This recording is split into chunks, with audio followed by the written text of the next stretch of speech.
భారతదేశాన్ని ఇప్పుడు బ్రతిమలాడే పరిస్థితులలో ఉంది టర్కీ. ఎందుకంటే మనం ఇచ్చినటువంటి మిస్సైళ్ళని తీసుకుని గ్రీసు రెడీలో కూర్చుంది. ఇప్పుడు మనం గనక మొన్న ఆపరేషన్ సింధూర్ సందర్భంలో భారతదేశం పెద్ద ప్లాన్ చేసింది.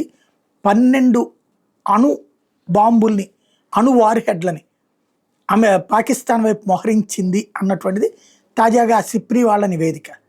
వాస్తవంగా ఫస్ట్ బేస్ ఇదే, సెకండ్ దీనికే ప్రిపేర్ చేశారని చెప్పుకొచ్చిన మనం అణు వార్హెడ్లను మోహరించామని చెప్పుకొచ్చింది. అలాంటి పరిస్థితి ఇప్పుడు మనం ఇచ్చిన మిస్సైళ్లతో ఓ పక్కన గ్రీస్ రెడీలో ఉంది, రెండో పక్కన వచ్చేటప్పటికి ఆర్మేనియా రెడీలో ఉంది.